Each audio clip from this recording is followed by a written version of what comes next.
Okay guys, I'm here today with Michael Zenga, huge honor for me. Guys, Michael is my business partner at BJJ Fanatics, for those who doesn't know him.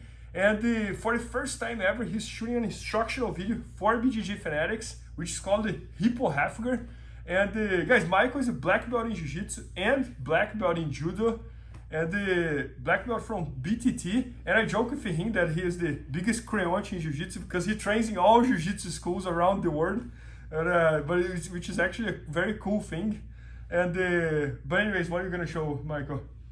Today I want to show what happens when an opponent gets top of half guard and the opponent has underhooks, which is usually a very bad position.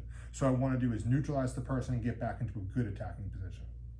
That makes sense. And when the person has the underhook on top, right? Yes. Oh, that's awesome. Let's do it. Okay. All right. So a lot of times I'll be in bottom half guard and the person has an underhook on me.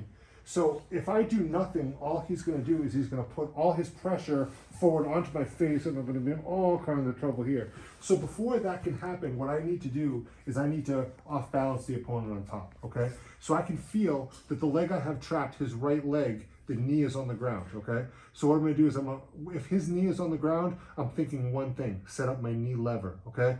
I'm going to brace. I'm going to get this foot as far outside his knee as I can. I'm going to put one foot on top of the other, and I'm going to really squeeze his femur bone right in between my two legs, okay?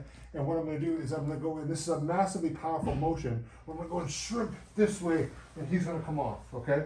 Now, the reality is that Bernardo's a very good player. He's probably not just going to fall off when I do that. What he might do is he might base with his hand. Now, if he bases with his hand, that's okay. I'm going to take my hand, it's going to make an alleyway, go up this, and I'm going to be right into an underhook half guard where I'm attacking, okay? Now, it doesn't always happen like that, okay? Sometimes I'll be in here when he has underhooks, and he's going to take this knee off the ground a little bit, okay? He's going to put all his weight in his left. Now, if I go to knee lever him, it's just really not going to be very effective. He's not really weak this way. All his weight is on his left leg. Bernardo is weak this way. So what I'm going to do is I'm going to switch to a high-low. I'm going to take my left foot, I'm going to plant it on the ground, okay? I'm going to make a chopping motion where I'm going to chop up at his head and down at his left knee, okay? So I'm going right over his right shoulder, right at his left knee. Here, boom. We'll go. Now there, what that didn't completely sweep him over. Sometimes it will, but what you saw is it made him unwind everything. He just got very loose because he has to, otherwise he would have went over. I'm going to shrimp away. I'm going to take my right knee, I'm going to plant it right into his left hip. Now go to put weight on me, Bernardo? He can't, because my left knee is now forming a brace against his left hip, and he can't come in. Now I'm in an attacking position again. I'm going to take my left hand, I'm going to swim over, shrimp away a little bit. I'm going to grab his far side lapel. Once I grab this far side lapel, and I have his, my knee is blocking his hip, so he can't come and put weight on me. This is all my position. I have a lot of attacking options here. I can come in here for a choke this way. I can shrimp away, and I can do a butterfly sweep that way. So the whole thing, the whole system is based on feeling where the person is weak or where their weight is going and going that way and having predetermined moves. Once you do that, you're just going to get a lot better, and that's really what's worked for me. Got it. So Michael, I almost see like two avenues here, right? So if my knee is on the ground, your goal is to sweep me towards that side using the knee lever. Yep. Then, if for some reason I shift my weight to the other side, lifting this knee up, yep, putting all my weight over here, then you're gonna use the other option that you. We're gonna go for the high-low. Can you do one more time? Sure.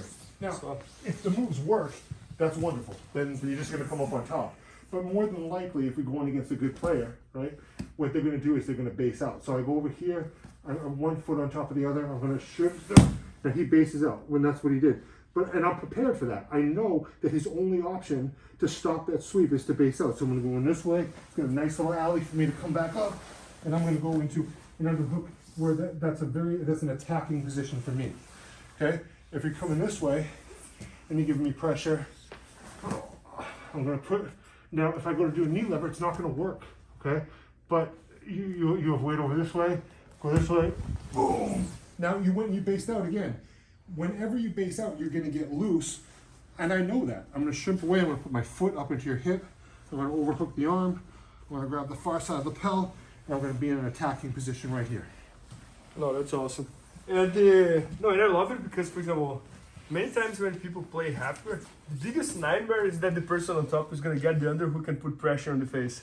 And really, there's no defense for that. I mean, when one thing I said at the beginning of the video, if you're in business and you're in your personal life or in your half guard, the key to succeeding is making good decisions. And you're not going to be able to make good decisions if someone is putting all their weight on your chin, your cheek, or your neck. Forearms and shins carry weight well. Your head, neck, and chin does not. Got it. And so you're going to be in a much better position to make decisions and attack. Got it. Because the nightmare is just getting you, someone just leaning up on your face and you have no way to stop their weight. Got it. And the entire instructional is about half guard, right? So it's all about half guard on bottom. Yes. Which you like, how old are you, Michael? 49. Yeah, and I think like for if, especially like if, I always say that if you're over 40, sooner or later you're gonna end up playing half guard at some point. That's how I kind of think. Because for sure. I think like we become kind of like stronger, but we lose speed.